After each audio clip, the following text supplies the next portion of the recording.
প্রেম সিন্ধু, সিন্ধু মানে সাগর, লোনা সাগর না, একেবারে প্রেমের সাগর। সেই প্রেমের সিন্ধুতে বড় বড় ঢেউ, মহাভাবের স্বরূপ তো গৌর অন্তরে কখন কোন ভাবে হৃদয় হচ্ছে, আবার সেইভাবে সেই তরঙ্গে নিজেই ডুবে হাবুডুবু খাচ্ছে। অদূরে দাঁড়িয়ে বৈষ্ণব কবি বললেন, হাই রে, সবাই গৌর এই প্রেম সাগরের তরঙ্গে ভেসে গেল, কিন্তু আমি এমনই অধম, এমনই পতি।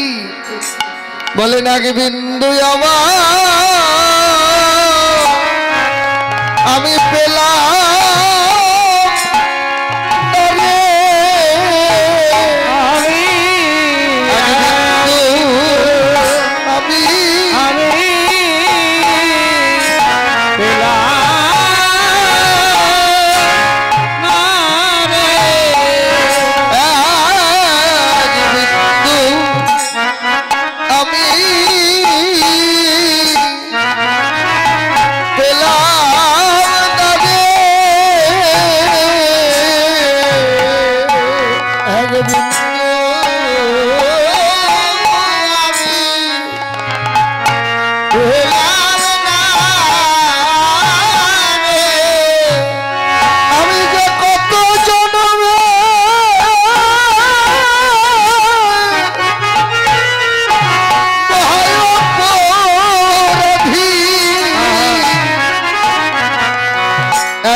গৌরাঙ্গের এই প্রেম সিন্ধুর তরঙ্গে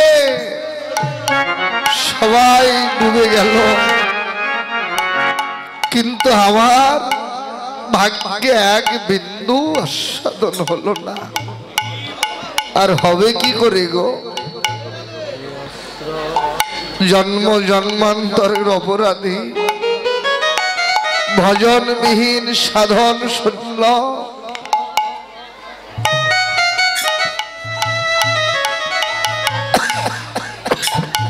বৈষ্ণব কবি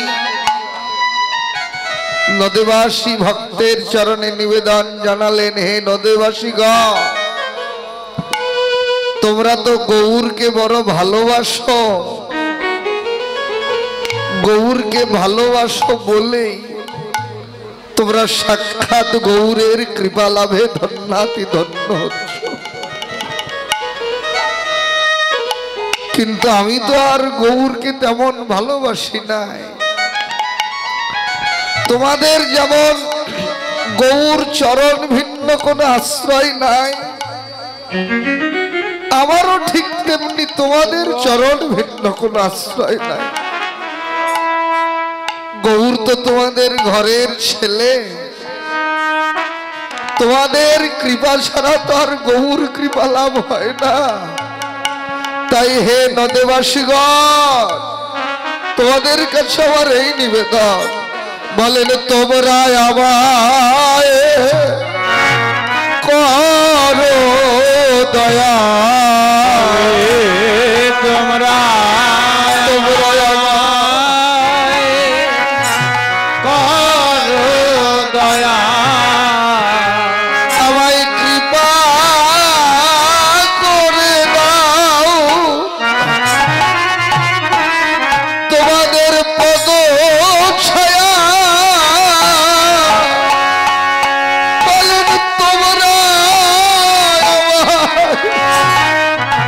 করো দয়া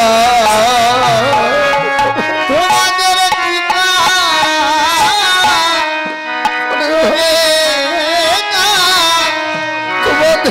তোমাদের পদ ছায়া তোমরা করো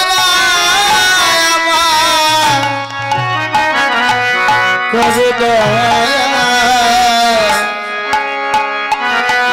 তোমরা সেজেছ প্রেমের মহাজ সেজেছ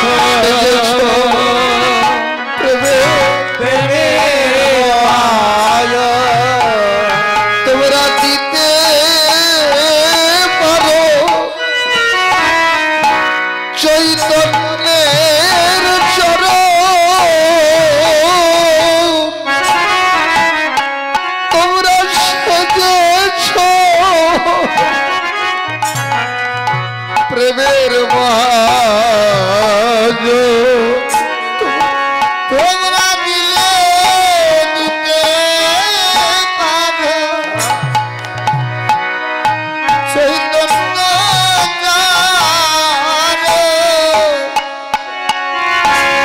তোমরা সেজেছ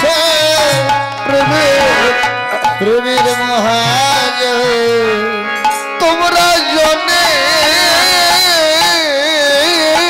জনে শক্তি ধরো জানে জানে শক্তি এই ব্রহ্মাণ্ড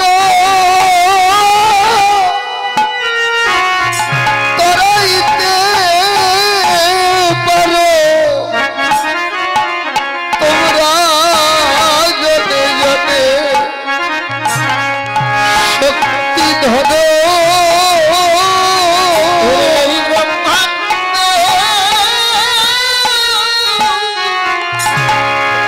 বাঁচাইতে পারো তোমরা জানে জানে শক্তি ধরো এই ব্রহ্মাণ্ড তরাইতে পারো আমায় পতিত বলে যেন দূরে ঠেলো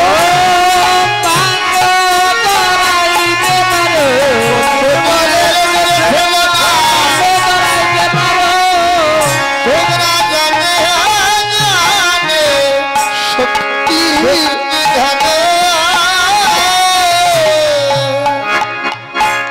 নদীবাসী ভক্তের চরণে নিবেদন করছে আর এদিকে গৌরাঙ্গের ভাব হলো কেমন ব্রজভাবে বিভার হয়ে ওরে নিশবদ মন্দন অঙ্গহি বহিরন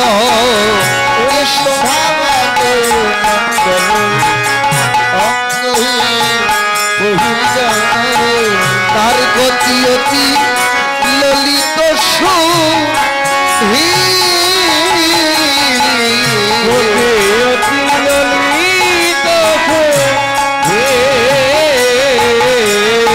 আর গতি অতি ললিত সুধীর গতি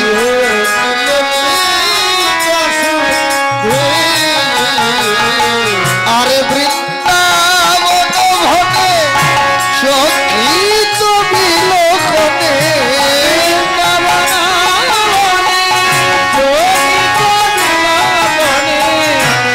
পাওল সুরধ্বনি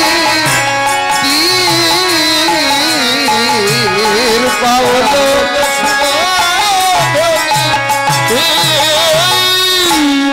গৌর সুন্দর ব্রজভাবে বিভোর হয়ে নিশবত মন্ডন অঙ্গহি বহিরন শ্রীমতী রাধারানী যেমন অভিসারে যাবেন বলে একেবারে নিঃশব্দে চুপিসারে রাত্রি জেগে আঙিনায় চলবার অভ্যাস করেছিলেন আজ গৌর সুন্দর বসনে অঙ্গখানি আবৃত করে অতীব চুপিসারে যাচ্ছেন। যেতে যেতে সুরধুনী গঙ্গার কূলে গিয়ে উপস্থিত হলেন। গঙ্গাকে দেখে ভাবনা করছেন এটাই শ্রী যমুনা, ফুলবানকে দেখে ভাবছেন এটাই বৃন্দাবন, আর কি করছেন ভক্তদেরকে দেখে ভাবনা করছেন বৃন্দাবনের সহচরী। তাই সবাইকে নিয়ে কি করলেন, আজকে বলো কৃষ্ণ নাম গুণ কীর্তন, বলো কৃষ্ণ নাম গুণ কীর্তন, আর করো তহি পরম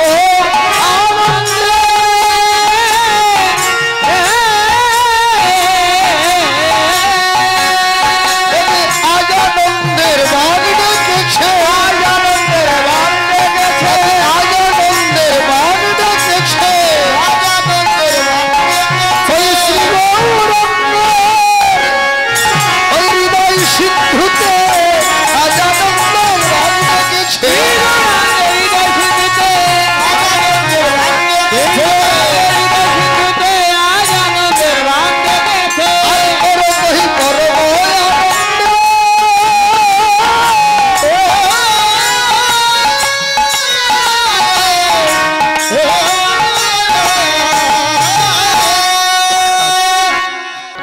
অভ্যাস করছেন রাধারানী। কি করছেন, ওরে কণ্টক গাবি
ধনী যাবে গোবিন্দ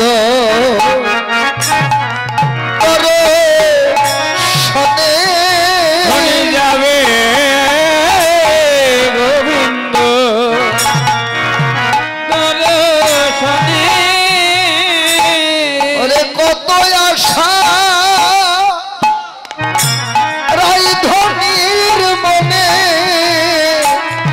যাবে গোবিন্দ দর্শনে, কত আশা রাই ধনীর মনে, যাবে গোবিন্দ দর্শনে। রাধারানী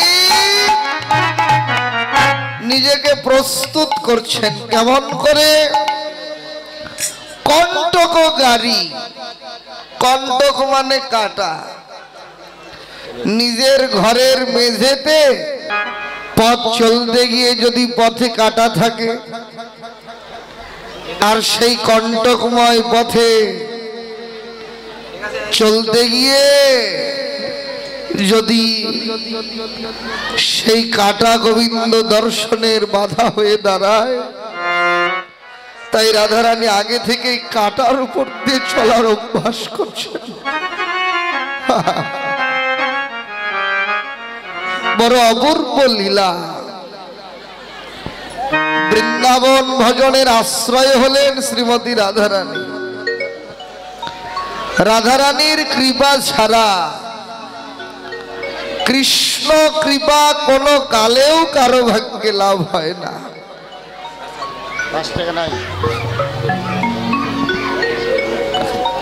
তো সেই রাধারানী আবার গোবিন্দ দর্শনে যাবার জন্য প্রস্তুত করছেন নিজেকে, কাটার উপর দিয়ে চলছেন। নূপুর চিরহি ঝাঁপি, নূপুর পায়ের নূপুর গুলো বসন্তে আবৃত করে নিয়ে চলছেন, যেন দ্রুতগতিতে চলবার সময় নূপুরের শব্দ না হয়। নূপুরের শব্দ হলেই বাদিনীরা জেগে যাবে, আর বাদিনীরা জেগে উঠলেই গোবিন্দ দর্শনে আর যাওয়া হবে না। আরো কি করছেন? ওরে গাগরি তো বাড়ি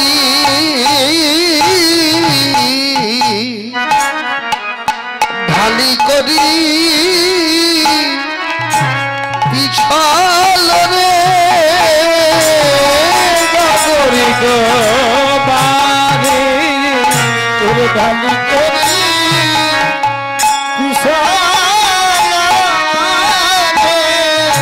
ওরে গাগরি তো বাড়ি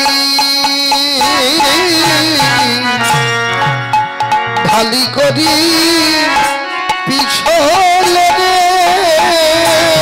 গাগরি তো বাড়ি ঢালি করি পিছল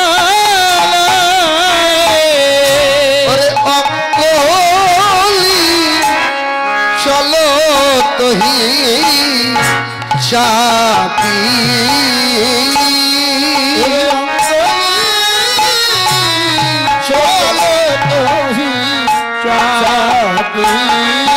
কি করছেন রাধারানী? গাগরিক বাড়ি মানে কলসির জল ঘরের মেঝেতে ঢেলে দিয়ে মেঝেটা পিছলা করে নিয়ে সেই পিছল মেঝের উপর দিয়ে পায়ের আঙ্গুলগুলো চেপে চেপে হাঁটছেন। কেন? অভ্যাস করছেন। বর্ষার রজনীতে যদি বৃন্দাবনের পথ একেবারে পিছল হয়, সেই পিছল পথে চলতে গেলে যদি আগে থেকে অভ্যাস না থাকে তাহলে তো সেই পথ চলতে পারবেন না।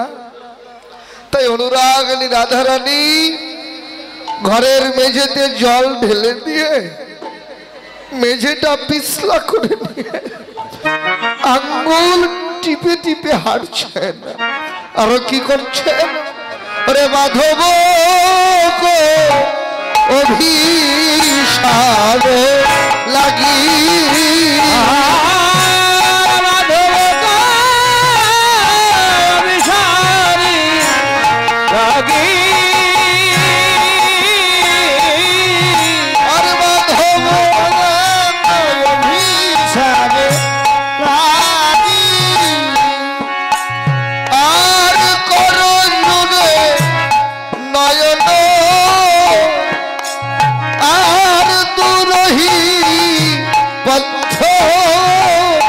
নিকট করি সাধই পন্থ নিকট করি সাধই আর মন্দিরে চলো তহি জাগিরে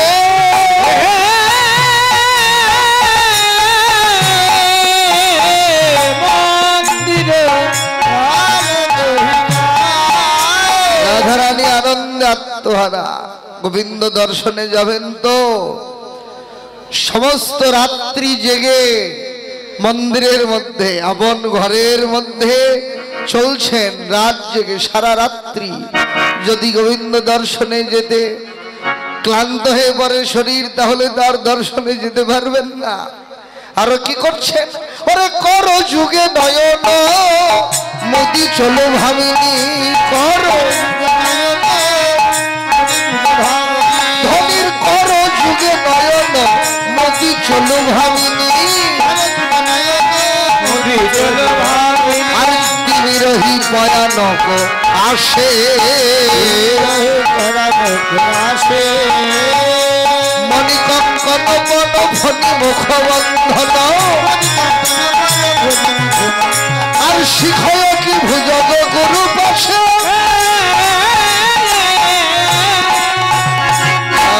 রাধারানী কি করছেন? করযুগে নয়ন মোদি চলো ভাবিনি, নিজের দুই কর দিয়ে দুটি নয়ন ঢেকে অন্ধকার পথে চলবার অভ্যাস করছেন। যদি অন্ধকার পথে চলার অভ্যাস না থাকে তাহলে অন্ধকার পথ চলতে গিয়ে গোবিন্দ দর্শনের বাধা হবে। তাই নিজেই নিজের কর দিয়ে দুটি নয়ন মুদ্রিত করে মেঝেতে চলছেন। আরো কি করছেন? মণিকঙ্কন পন ফণি মুখবন্ধন, নিজের হাতের কঙ্কনটা পণ রেখে রাধারানী ভুজগ গুরু মানে সর্পের ওঝা, এই ওঝার কাছ থেকে সাপ ধরার কৌশল শিক্ষা করছেন। কেন? সাপুরেরা যেমন সাপকে ধরলে আর নড়াচড়া করতে পারে না, রাধারানী নিজের হাতের কঙ্কনটা ওই সাপের গুরু ওঝার কাছে বন্ধক রেখে পণ রেখে সেই সর্পকে ধরার কৌশল অবলম্বন শিখছেন। কেন না, যাওয়ার সময় রাধারানীর হাতের কঙ্কন শাখা দ্রুতগতিতে চলতে গেলে শব্দ হবে, আর সেই শব্দে বাদিনীরা জাগলেই আর গোবিন্দ দর্শনে যাওয়া হবে না। তাই সর্পকে ধরার কৌশল শিক্ষা করছেন রাধারানী। সখীরা বলেন, রাধে তুই এক কাজ কর, আজ গুরুজন বচন বধির সমমানয় আমি শোনায় কহো আজ পরিজন বচনে মুগ্ধ সমহাসই গোবিন্দ দাস পরমা। রাধারানী অভ্যাস করছেন। তো শুধু ভক্তবৃন্দ, এই অভ্যাস প্রত্যেকের জীবনেই করতে হবে, কেননা সবাইকে একদিন সেই পথেই চলতে হবে। ভক্তি শাস্ত্র বললেন, জলের শেষ আশ্রয় যেমন সাগরের কাছে, তেমনি অনন্ত কোটি জগৎ জীবেরও একমাত্র নিত্য আশ্রয় হলো পরমেশ্বর ভগবান শ্রীকৃষ্ণের শ্রীপাদ পদ্মমূলে। কৃষ্ণ চরণ ভিন্ন জীবের আর কোন আশ্রয় নাই। যে যত আশ্রয়কে আঁকড়ে ধরেন না কেন, কাল পূর্ণ হলে এই অনিত্য আশ্রয় সবাইকেই হারাতে হবে। অনিত্য আশ্রয় শুধু হারাবে তা নয়, জীবকে একদিন না একদিন ওই নিত্য আশ্রয়ে ফিরে যেতেই হবে। কোন আশ্রয়? কৃষ্ণ শ্রীপাদ পদ্মমূলে যেতেই হবে। এক জন্মে হোক, বহু জন্মে হোক, বহু বহু জন্ম জন্মান্তরে হোক। এই জন্মে যদি না হয়, আবার জন্ম নিয়ে পৃথিবীতে আসতে হবে। মায়ার লাঠি খেতে খেতে বাজর ঝাজর হবে, আবার ত্রিতাপ জ্বালা সহ্য করতে করতে ত্রাহি ত্রাহি অবস্থা হবে, আবার জন্ম হবে। কিন্তু এই মনুষ্য জন্মেই কৃষ্ণপাদ পদ্ম লাভ হবে। তাই কৃষ্ণপাদ পদ্ম লাভের জন্য সবাই যার যার মতো যার যার শ্রীগুরু চরণ আশ্রয় করে নিজেকে কৃষ্ণ চরণে আশ্রয় লাভের মতো যজ্ঞ করে গড়ে তোলো, এইটুকু নিবেদন। এদিকে রাধারানী যখন সখীদের সঙ্গে এমন অনুরাগের কথা আলাপন করছেন, ঠিক এমন সময় সখী সনে রূপের কথা হইতেছিল বসি, হাততালে কুঞ্জবনে বাজল স্বামীর আসি। রূপের কথা কইতেছিল বসে, হাততালে কুঞ্জবনে ললিতা কহায়ে ধনী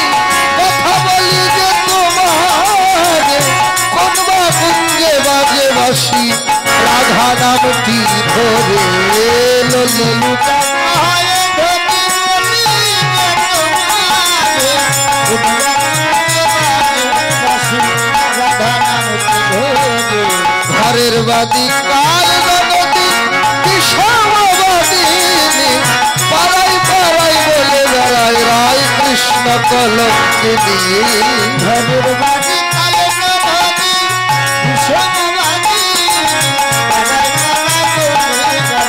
কৃষ্ণ কলঙ্কিনী এ দাসকে সবে কহে নিছানি লইয়া কৃষ্ণ বলে কাঁদে ধনী কলঙ্কিনী হইয়া এ দাসকে সবে কহে নিছানি লইয়া কৃষ্ণ বলে কাঁদে ধনী কলঙ্কিনী হইয়া। রাধারানী সখীদের সঙ্গে অনুরাগের কথা আলাপনে মত্ত থাক। আর এরপর রাসলীলা স্মরণ হবে। আপনারা ধৈর্য ধরে বসুন, আমাদের লীলা আমরা এখানে বিশ্রাম দেই। গোবিন্দের বাঁশি বাজতে থাক, সখীরা অনুরাগিনী হয়ে সাজতে থাক। আরে জয় রাধে গোবিন্দ বলে জয় ধ্বনি দিল, গোবিন্দ বলে জয় ধ্বনি দিল, ভক্তবৃন্দ হরি হরি বলে জয় রাধে রাধা গোবিন্দ বলে জয় জয় রাধা গোবিন্দ জয়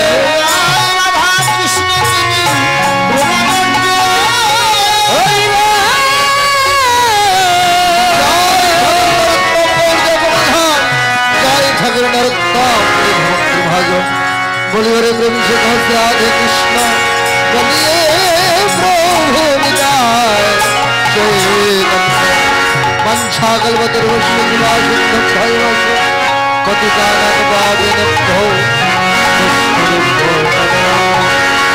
আমার এই দাদা আমার অনেক কীর্তন সেরেছে বাবা। আমার এই কীর্তন মিডিয়া 10 লিখলে বহু কীর্তন, আমার কীর্তন অন্যান্য কীর্তনের কীর্তন, বাউল গান, কবি গান, শব্দ গান, লীলা কীর্তন, নাম কীর্তন অনেক কিছু পাবেন। আপনারা এই চ্যানেলটা সাবস্ক্রাইব করবেন, এটা আমার অনুরোধ। আমার ইউটিউব চ্যানেল কি আমাদের এই যে দাদা ভাই সব জায়গায় কিন্তু বেশিরভাগই কীর্তন হলে পাগলের মতো ছুটে যায়। কেন বলুন তো? আমরা যেন ঘরে বসে কীর্তন শ্রবণ করতে পারি, এই জন্য তারা এত সুন্দর করে এই যে আমার দাদা ভাই এসেছে, যে চ্যানেলটা এসেছে, যে চ্যানেলটি পরিচালনা করছে সেটা হলো কীর্তন 10, কীর্তন মিডিয়া 10। এই যে কীর্তন মিডিয়া 10-এ যদি আপনারা সার্চ করেন বা দেখতে চান, অনেক ভালো ভালো কীর্তন এবং অনেক কিছু ভাগবত পাঠ বা যা ধর্মীয় কিছু পাওয়া যায় সবই পেয়ে যাবেন। সেখানে দেখবেন এবং লাইক করবেন, কমেন্ট করবেন, তাতে আমার দাদা ভাইয়ের কী হবে, একটু উপকার হবে।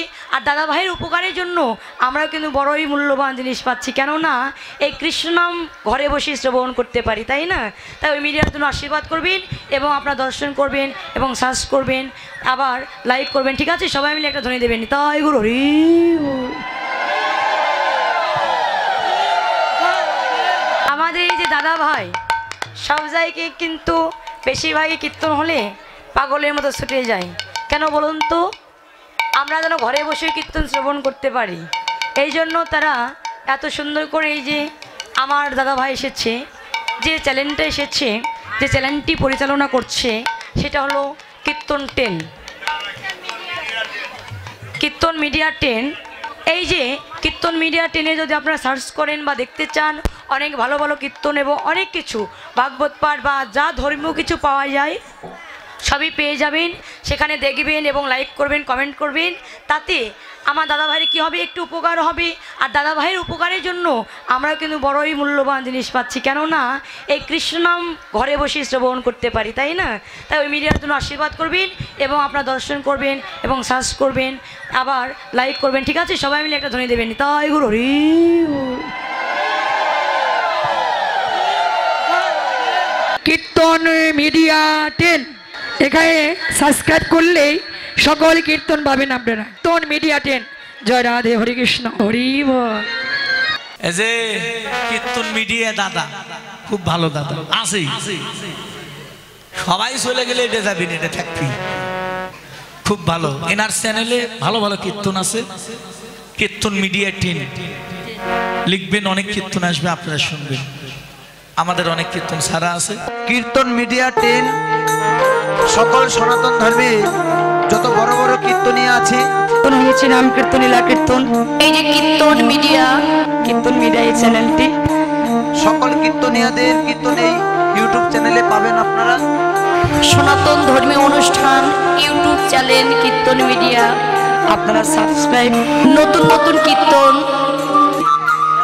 সাবস্ক্রাইব করবেন এবং অষ্টকালীন নীলা কীর্তন, গীতা পাঠ, মহানাম যজ্ঞ অনুষ্ঠান, এক নাম নীলা কীর্তন, আপনারা সকলেই ওই চ্যানেলে সাবস্ক্রাইব করবেন। গীতা পাঠ, ভাগবত পাঠ সকল কিছু এই চ্যানেলে দেখতে পাবেন। এবং সকলেই দেখবেন এবং বেশি বেশি করে শেয়ার করবেন, যেন সকলের মাঝে দাদা আরো ভালো ভালো কীর্তন আপনাদেরকে উপহার দিতে পারে। কীর্তন মিডিয়া সকল ভক্তগণই এই চ্যানেলটি দেখবেন। হ্যাঁ, তো গৌর হরি বল। হরি বল, হরি বল।